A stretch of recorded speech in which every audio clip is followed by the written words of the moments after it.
Hello students, स्वागत है आप सभी का मेरे यूट्यूब चैनल पर। और आज हम पढ़ने वाले हैं प्लस टू क्लास का चैप्टर नंबर 22 मानव पाचन तंत्र। तो सबसे पहले हम इसके अंदर पढ़ते हैं पाचन की परिभाषा। जल अपघटनी एंजाइमों की उपस्थिति में होने वाली वह क्रिया जिसमें भोजन के जटिल व बड़े अणुओं को छोटे सरल व अवशोषण योग्य अणुओं में तोड़ा जाता है, इसे पाचन कहते हैं। यानी पाचन के अंदर क्या होता है कि भोजन के अंदर जो बड़े और जटिल अणु हैं उनको सरल और छोटे अणुओं के अंदर तोड़ा जाता है। ठीक है।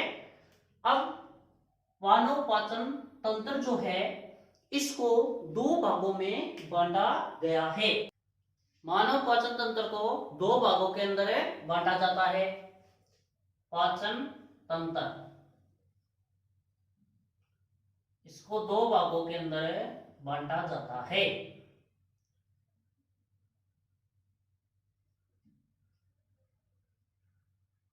आहार नाल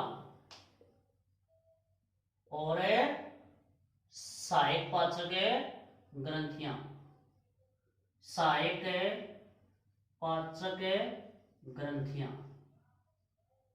सहायक पाचक ग्रंथियां। ठीक है।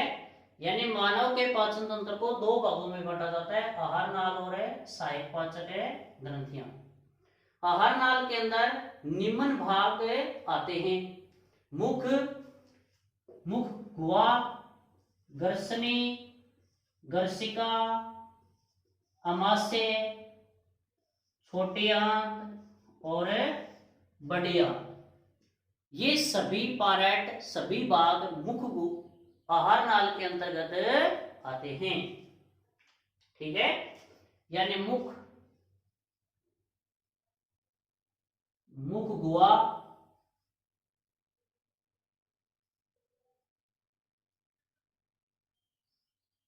ग्रसनी, ग्रसिका, अमाशय, छोटी आंत और बड़ी आंत। और सहायक पाचक ग्रंथियों के अंदर कौन कौन आएंगे? यकृत, अग्नाशय और लार ग्रंथियां। लार ग्रंथियां,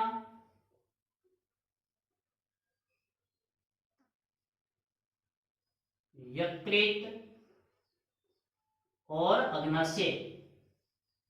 अग्नाशय। ठीक है। यानी नाल के अंतर्गत आएंगे मुख, मुख गुहा, ग्रसनी, ग्रसिका, अमाशय, छोटे आंत और बड़े आंत। सहायक पाचक ग्रंथियां होगी लार ग्रंथियां, यकृत और अग्नाशय। ठीक है। अब इनको हम डिटेल से पढ़ते हैं। सबसे पहले पढ़ेंगे आहार नाल के बारे में।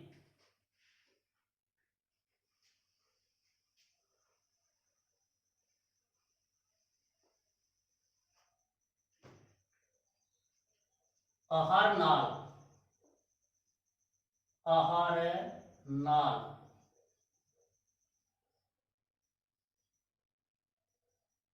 आहार नाल मुख से गुद्दा तक फैली होती है।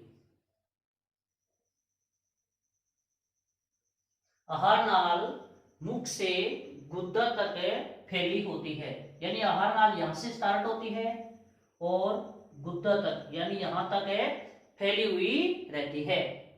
आहार नाल लंबी,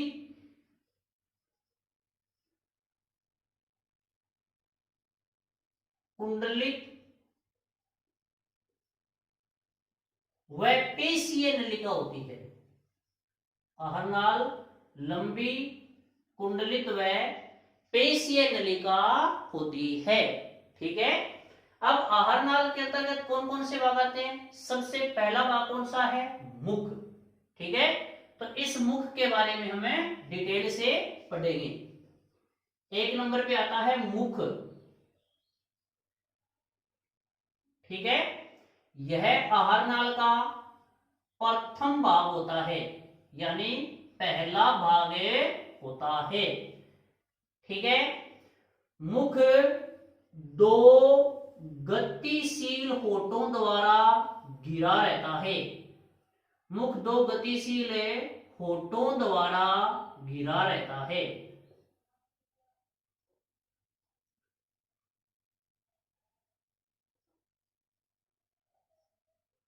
यानी मुख दो गतिशील होठों के द्वारा घिरा रहता है।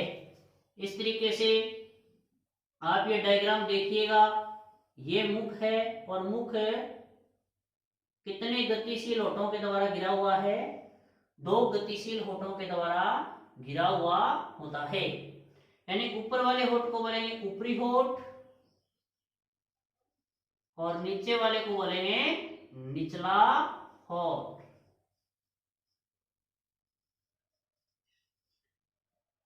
ये था मुख। मुख आहार नाल का प्रथम भाग होता है और यह दो गतिशील होठों के द्वारा घिरा रहता है। ऊपर वाले होठ को ऊपरी होठ कहते हैं, नीचे वाले होठ को निचला होठ कहते हैं। ठीक है, ये था मुख के बारे में। मुख के बाद हम पढ़ते हैं मुख गुहा। मुख के बाद हम पढ़ते हैं मुख गुहा। मुख गुहा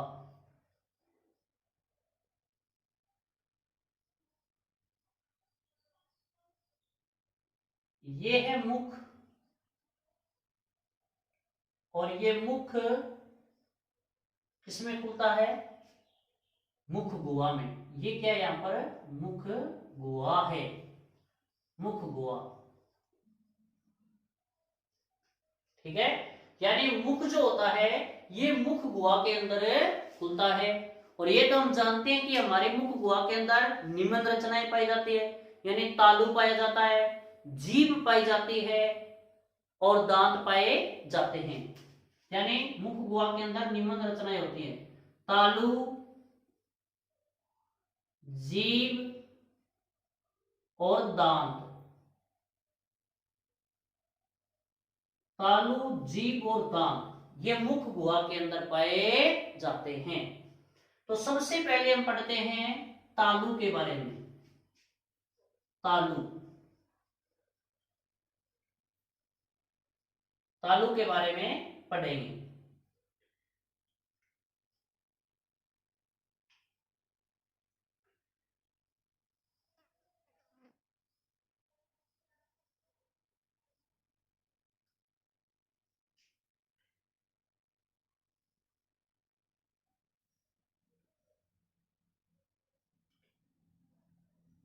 ये क्या है?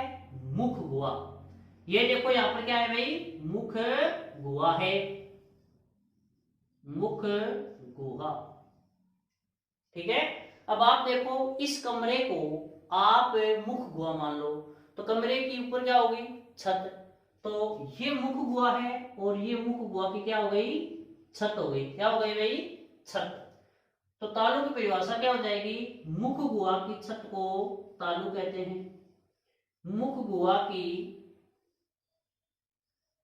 छत को तालु कहते हैं। मुख गुहा की छत को क्या कहते हैं? तालु कहते हैं। ठीक है, यानी मुख गुहा का जो ऊपरी भाग होता है उसे हम क्या कहते हैं? तालु कहते हैं। ठीक है, अब तालु जो है, ये तालु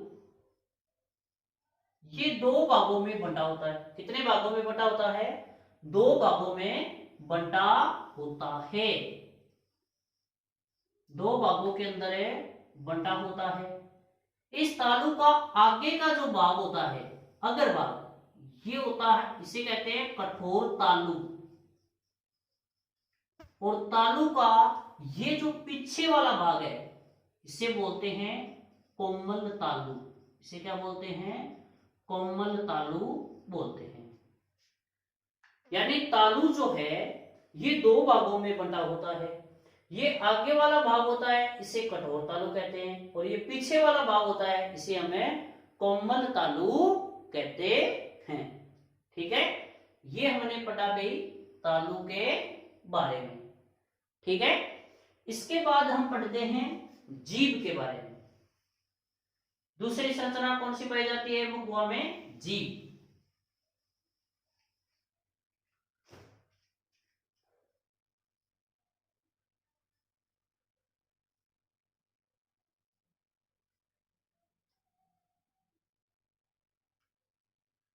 ये मैंने बना दी है जीभ। ठीक है, जीभ मुख गुहा के अंदर पाई जाने वाली एक पेशीय संरचना होती है। ठीक है, अब जीभ जो होती है, जीभ के ऊपर स्वाद कलिकाएं पाई जाती है। जीभ के ऊपर स्वाद कलिकाएं पाई जाती है और वे स्वाद का ज्ञान कराती है। किसका ज्ञान कराती है? स्वाद का ज्ञान कराती है। जीभ के ऊपर स्वाद कलिकाएं पाई जाती है जो स्वाद का ज्ञान कराती है। तो हमने दो संरचनाएं पढ़ ली मुखगुहा के अंदर, तालु और जीभ के बारे में। नेक्स्ट लेक्चर के अंदर हम पढ़ेंगे दांत के बारे में। अगर आपको वीडियो अच्छा लगा हो तो लाइक कीजिए, शेयर कीजिए, सब्सक्राइब